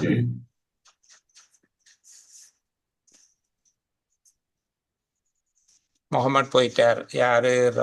ராஜி சொல்லுங்க. 2021 ஆண்டு காலப்பகுதியில பேசுங்க. இந்த 8% குறிப்பிட்ட சதவீதத்தால மீட்சி, பொருளாதார மீட்சி அடைந்ததுக்கான காரணங்களை கூறுறது. 2021 பொருளாதார மீட்சிக்கான காரணங்களை பேசுவது அவருடைய நோக்கம். கஜேந்திரன் பேசுங்க. எழுதியவருடைய நோக்கம் என்ன? சொல்லுங்க. எழுதியவருடைய நோக்கம் என்ன? அவர் என்ன சொல்றாருன்னா சார், அந்த தடுப்பூசிய ஏத்தினத்தால நான் கேட்கிறது எழுதியவருடைய நோக்கம் என்ன? சமரி வேண்டும். சமரி வந்து ஏற்கனவே ஒரு சகோதரி சொல்லி இருந்தாங்க தானே, அவங்க சொல்லி இருந்தாங்க. என்ன சொன்னாங்க? அது சரியா? திருத்த போறீங்களா? ரிஸ்லா ஏதோ பேச வாரீங்க, பேசுங்க பாப்போம். 2021 பொருளாதாரத்தில் ஏற்பட்ட மீட்சியை பத்தி பேசுறாரு. பொருளாதார மீட்சிக்கான காரணங்களை பேசுவதா, மீட்சியை பற்றி பேசுவதா? மீட்சிக்கான காரணங்கள், அதாவது குறிப்பிட்ட பாடல் இவர் 2019 இந்த COVID-19 தாக்கத்தோட சேர்த்து எடுத்துட்டு வராரு. 2021 மீட்சி அடையுது. எதோடு ஒப்படைக்க இது மீட்சி அடைந்தது? 2019 COVID-19 அதால வீழ்ச்சி அடைந்திருந்த பொருளாதாரமானது 2021 மீட்சியை நோக்கி வலுவடைந்து வந்ததுக்கான காரணங்களை பத்தி அவர் பேசுறாரு. எனக்கு சொல்லுங்க ரிஸ்லா, இந்த மீட்சி என்பதற்கும் வளர்ச்சி என்பதற்கும் வேறுபாடு உண்டா? வளர்ச்சி என்பது படிப்படியா வளர்ச்சியை நோக்கி போறது. மீட்சின்றவங்களை ஒரு கீழே, அதாவது வீழ்ச்சியை நோக்கி பெய்த்துட்டு முற்றிலும் வீழ்ச்சி அடைஞ்சிட்டு அதுல இருந்து மீண்டெழும்புறது, பழைய இடத்துக்கு போறது. முந்தி இருந்த இடத்தை நோக்கி போகிறது மீட்சி, இருந்த இடத்துல இருந்து மேல போகிறது வளர்ச்சி. என்ன? கிரேட். ஓகே. அப்ப இங்க 2021 மீட்சி என்று சொல்லுகிறார். அதனுடைய அர்த்தம் 2020 இருந்த நிலைமையை விட 21 ஒரு 8% வளர்ச்சி அடைந்திருக்கு. ஆனால் பழைய காலத்தோடு ஒப்பிட்டு சொல்லலையே அவர் 2020 ஒப்பிடுகிற போது, அதாவது முதல் அரைப்பகுதி என்றால் முதல் 6 மாதங்கள் 2020 முதலரை பகுதியோடு ஒப்பிடுக 2021 முதலரை பகுதியில மீட்சி. அப்ப 2021 பொருளாதார மீட்சிக்கான காரணங்களை பேசுவது இவருடைய நோக்கம். சரி, பொருளாதார மீட்சிக்கு ரிஸ்லா தொடர்ந்து பேசுங்க. எத்தனை காரணங்கள் அவர் சொல்லியிருக்கிறார்?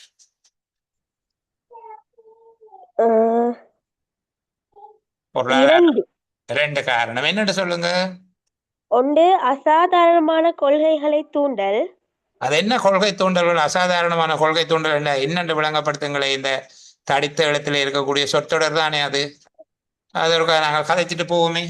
அசாதாரணமான கொள்கை தூண்டல்கள் என்றா என்ன கருத்து?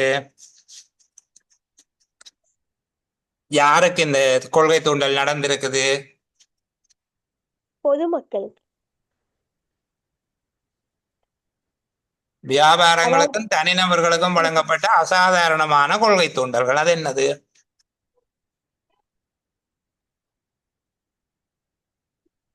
ஹஃப்ராத் ஏதோ உதவி செய்ய போறீங்க போல இருக்கு. கேப்பம் என்னன்னு கேப்பம் சொல்லுங்க. வட்டி வீதம் குறைக்கப்பட்டு வரிச்சலுகை கொடுக்குறது. வட்டி வீதம் குறைக்கப்பட்டு வரிச்சலுகை கொடுக்கிறது. சரி, அது ஓரளவுக்கு நான் ஏற்றுக்கொள்வேன். சசிராகினி, நீங்க மேலதிகமா ஏதாவது சொல்றீங்களா? ஹஃப்ராத் சொன்ன திருத்த போறீங்களா? வளமையா கொடுக்கிற அந்த வளமையா கொடுக்கிற சலுகைகளை விட அதிகமான சலுகைகள் கொடுக்கறது தான் அசாதாரணமான கொள்கை தூண்டல்கள். வளமையான தூண்டல்களிலும் பார்க்க மேலதிகமாக விசேடமாக வழங்கப்படுகிறது. அது என்ன கொள்கை தூண்டல்கள்? எத்தனை வகையான கொள்கை தூண்டல்கள் இருக்குது? 2 இருக்கு சார். என்னென்ன சொல்லுங்க. அரசாங்கத்தால இறை கொள்கை மூலமாக தூண்டல்கள், வரி சலுகை எல்லாம் கொடுக்கிறது இறை கொள்கை. அந்த இறை கொள்கை மூலமாக சார் மத்திய வங்கியினால் நிதி கொள்கை. மத்திய வங்கியினால் கொடுக்கப்படுறது சார் நிதி கொள்கை. அதுலதான் சார் அந்த வட்டி சலுகைகள், நாணய தூண்டல் என்று சொல்றது. நாணய தூண்டல். அப்ப இங்க கொள்கை தூண்டல் என்பது இறை கொள்கை தூண்டல்கள், நாணய கொள்கை தூண்டல்கள் 2 இருக்கு. அதாவது வரி விலக்குகள் கொடுப்பது, வரி சலுகை கொடுப்பது, மானியம் கொடுப்பது, இந்த மாதிரியான இறைத்துறை சார்ந்த சலுகைகள். அதே போல நாணயத்துறை சார்ந்த சலுகைகள் என்றால் வட்டி வீதம் குறைக்கிறது, கடனுக்கான வட்டி வீதங்களை குறைக்கிறது, குறைந்த நிபந்தனைகளோடு இலகுவான கடன்களை வழங்குவது. அதாவது இலகு கடன்களை பெற்றுக்கொள்வது இலகுவாக இருக்கும். கடன்களுக்கான நிபந்தனைகளை குறைக்கிறது, கடன்களுக்கான வட்டி வீதத்தை குறைக்கிறது, அவர்களுக்கான மீளச் செலுத்தும் தயவு காலங்களை கொடுக்கிறது. இந்த மாதிரியாக இந்த காலப்பகுதியில இறைத்துறை சார்ந்தும் நாணயத்துறை சார்ந்தும் வழங்கப்பட்ட விசேடமான சலுகைகள், அதாவது வளமை அல்லாத சலுகைகள் வழங்கப்பட்டதை அவர் குறிப்பிடுகிறார். அப்ப இங்க தொழில் முயற்சிகளுக்கும் தனி நபர்களுக்கும் இக்கால பகுதியில் வளமையானவை அல்லாத நாணய ரீதியான சலுகைகளும் இறை ரீதியான சலுகைகளும் வழங்கப்பட்டதை குறிப்பிடுகிறது என்று எழுதினால் மிகச்சிறந்த விடையாக அது இருக்கும். சரிதானே? இக்கால பகுதியில் தொழில் முயற்சிகளுக்கும் தனி நபர்களுக்கும் வளமையானவை அல்லாத அல்லது விசேடமான தன்மை வாய்ந்த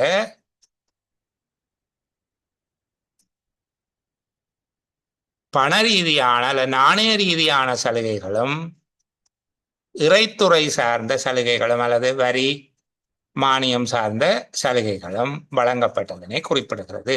அதுதான் அசாதாரணமான கொள்கை தூண்டல். சரி, இப்போ பார்ப்போம். மீட்சிக்கு பங்களித்ததுல முதலாவது விடயம் கொள்கை தூண்டல்கள். சரிதானே? 2வது தடுப்பூசி நிகழ்ச்சி திட்டங்கள். தடுப்பூசி நிகழ்ச்சி திட்டம். ஓகே, தடுப்பூசி நிகழ்ச்சி திட்டத்தால என்ன நடக்குது? அதனால தான் அந்த கட்டுப்பாடுகள் கொஞ்சம் கொஞ்சமா தளர்த்தப்படுது. அப்ப ஃபைனலா சொல்லுங்க, என்ன நடந்திருக்கு? கட்டுப்பாடுகளின் தளர்த்தல். கட்டுப்பாடுகளின் தளர்த்தல். சரிதானே? இதுலையும் இந்த அசாதாரணமான கொள்கை தூண்டல்கள் அது நாங்கள் முதல் விளக்கத்துக்காக எழுதினது. சிம்பிளா எழுதுறேன்டா கொள்கை தூண்டல்கள் அசாதாரணமானதுங்கிறது ஒரு அடைமொழி தானே, அதை தவிர்ப்போம். கொள்கை தூண்டல்கள், கட்டுப்பாடுகளின் தளர்வு, தளர்த்தல் என்று சொல்லாமல் தளர்வு என்று எழுதுவோமா? கட்டுப்பாடுகளின் தளர்வு. வேற என்ன சொல்ல போறீங்க? உலகளாவிய நடவடிக்கை வளமைக்கு திரும்புதல். வளமைக்கு திரும்புதல். உலகம் வளமைக்கு திரும்புதல் அல்லது உலகளாவிய நடவடிக்கைகள் வளமைக்கு திரும்புதல். 4 சொல்லா போயிடும், குறைக்கலாமா? இயல்பு நிலை என்று சொல்லலாமா சார்? சரி,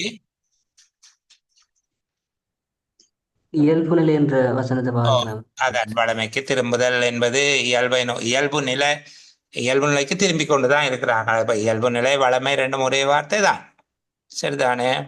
வசனங்கள் எண்ணிக்கை குறையும் நினைக்கிறேன்.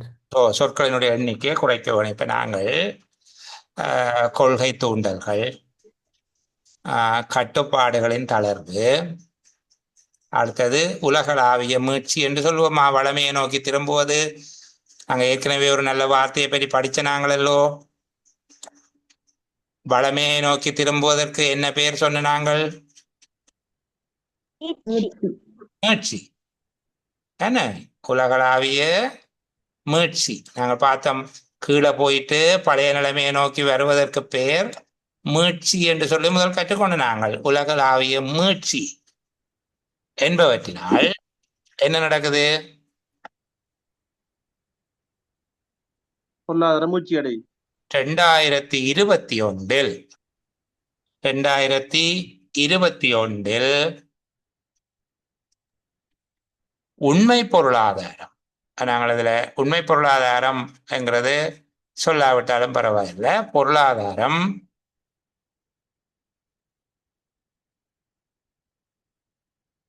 2021 பொருளாதாரம் என்ன செய்து? வளர்ச்சி அடைந்தது. அதாவது வளர்ச்சி அடைவதை சொல்றது முதல் ஆண்டோடு ஒப்பிடுத்தான் சொல்லுகிறது. நாங்கள் ஆண்டுக்கு ஆண்டு எல்லாம் சொல்ல தேவையில்லை. வளர்ச்சி என்பது அளவிடுகிறது முதல் ஆண்டுல இருந்து அடுத்த ஆண்டு எவ்வளவு என்று சொல்லி. அப்ப 2021 பொருளாதாரம் வளர்ச்சி அடைந்தது. சரியா? இப்போ எண்ணி பாருங்க சொற்களினுடைய எண்ணிக்கை. அரச கொள்கை தூண்டல்கள், அது அரசாங்கம், மத்திய வங்கி, அது எல்லாம் சேர்ந்து நாங்கள் அரச என்று சொல்லி எழுதுவோமா? அரச கொள்கை தூண்டல்கள். 3 சொல் வந்துட்டு. அரச கொள்கை தூண்டல்கள். அடுத்தது கட்டுப்பாடுகளின் தளர்வு, உலகளாவிய மீட்சி காரணமாக 2021 பொருளாதாரம் வளர்ச்சி அடைந்தது. 11 சொற்கள் எழுதக்கூடியதாக இருக்கு. அரச கொள்கை தூண்டல்கள், கட்டுப்பாடுகளின் தளர்வு, உலகளாவிய மீட்சி என்பவற்றால் காரணமாக வேண்டாம், என்பவற்றால் என்றால் ஒரு பன்மைக்கு பொருத்தமான சொல்லாகவும் இருக்கும். 2021 பொருளாதாரம் வளர்ச்சி அடைந்தது. ஓகேயா? சொல்லுங்க, சரியா வருதா கப்ராத்? அவர் தானே இந்த கவுண்டர். சொல்லுங்க, கவுண்டிங் ஓகேயா? இப்படி சொல்லலாம் சார், பொருளாதாரத்துக்கு மீட்சியும் அந்த பங்களித்த காரணிகள். பொருளாதாரத்தின் மீட்சிக்கு பங்களித்த காரணிகளை காட்டுவதுதான் அவருடைய நோக்கம். அப்ப நாங்க காரணிகளை சொல்லி 3 காரணிகளை சொல்ல வாய்ப்பு இருக்கிறபடியா. இதுவே 7-8 இருக்குமா இருந்தா பல்வேறு காரணிகளின் தாக்க அல்லது விளைவாக 2021 பொருளாதாரம் மீட்சி அடைந்தது என்றுதான் எழுதணும். இங்க அடையாளப்படுத்தக்கூடியதாக இருக்குது, பொருத்தமாகவும் இருக்குது. நாங்கள் சந்தர்ப்பத்துக்கு ஏற்றபடி முடிவெடுக்கணும். அந்த சமயோசிதம் எங்களுக்கு இருக்க வேணும். சரிதானே? நாங்கள் இதுல எத்தனை உரைப்பகுதிகளை பார்த்து முடிச்சிட்டோம்? 7 பார்த்துட்டோமா? 7 பார்த்துட்டோம். மொத்தமா 15 இருக்குது. இன்னும் ஒரு சேலமருவில் எஞ்சிய பகுதியை பார்ப்பேன். நான் என்னுடைய பிள்ளைகளுக்கு இன்டர்வலும் விட இல்லை, இனி இன்டர்வல் விட்டு திருப்பி 15 நிமிஷம் கதைக்கிறத விட ஒரு பகுதி ஒன்றை பார்த்துட்டு முடிச்சு விடுவோமா? அப்போ இன்டர்வல் விடாமலே.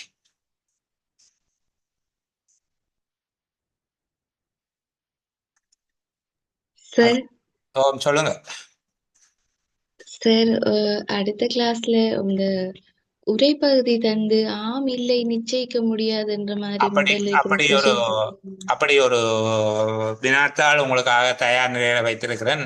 கடந்த கால வினாத்தாள்களை உள்ளடக்கிய 56 கேள்விகளோட ஒரு வினாத்தாள் இருக்குது. நாங்கள் நிச்சயமாக பேசுவோம். சரிதானே? எனக்கு இந்த வினாத்தாள் உங்களுக்கு கொஞ்சம் கடினமா போயிட்டு என்று நான் உணர்ந்து கொள்கிறேன். ஆனால் பாஸ் பேப்பர் பார்க்கல எங்களுக்கு இதே ஃபீலிங் வருது. நாங்கள் பாஸ் பேப்பர் பார்க்குற போது ஏஎல்லோட கோல் பண்ணி எக்ஸாமுக்குரிய பாஸ் பேப்பர்ஸ், நான் மற்ற பேப்பரை கொண்டு வந்து எஸ்எல்எஸ் பேப்பரை கொண்டு வந்து வச்சு உங்களை விரட்ட மாட்டேன். ஏஎல்லோட கோல் பண்ணின பரீட்சைகள், அதுக்குரிய வினாத்தாள்களை பார்க்குற போது இதை பார்க்குற அதே உணர்வு எங்களுக்கு வருது. அதனாலதான் நான் இதை தவிர்க்க விரும்பல. ஐயோ, பிள்ளைகளுக்கு தாளாட்டி ஒரு மகிழ்ச்சியான சூழல்ல வச்சிருந்துட்டு அதுகள் பரீட்சையில போய் வேதனைப்படுகிற மாதிரியான ஒரு சூழலை வைத்திருப்பதை விட இங்கேயே அவங்களுக்கு நிகழத்தக்க ஆபத்துக்களை அடையாளம் காட்டி விட்டால் அவங்க தப்பி பிழைச்சு கொள்வாங்க என்பதனாலதான் இந்த வினாத்தாள். இது முன்னர் தயாரிக்கப்பட்ட ஒரு வினாத்தாள். சரிதானே? உங்களுக்காக தயாரித்தது அல்ல, முன்னர் தயாரிக்கப்பட்ட ஒன்று. ஆனால் எனக்கு இதை கையை விட விருப்பம் இருக்க இல்லைன்னா இதை கொஞ்சம் தந்து உங்களை பதப்படுத்தி எடுத்தால்தான் நீங்கள் பலமான ஆக்களா வருவீங்க எங்கள் அடிப்படையில.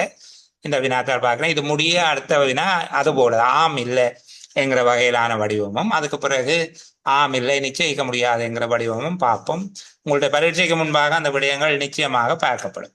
சரிதானே? அதுல அச்சமடைய தேவையில்லை பிள்ளைகள். Okay sir. தேங்க்யூம்மா, அது ஞாபகப்படுத்தினதுக்கு. சரி, அப்ப நாங்கள் ஒன்று செய்வோம். இந்த 9:30 மணியோட இன்றைய சேலமர்வை நான் நிறைவு செய்து கொள்கிறேன். அடுத்து வருகிற இன்னும் ஒரு சேலமர்வில் இதனுடைய மிகுதி பகுதியை பார்ப்போம்.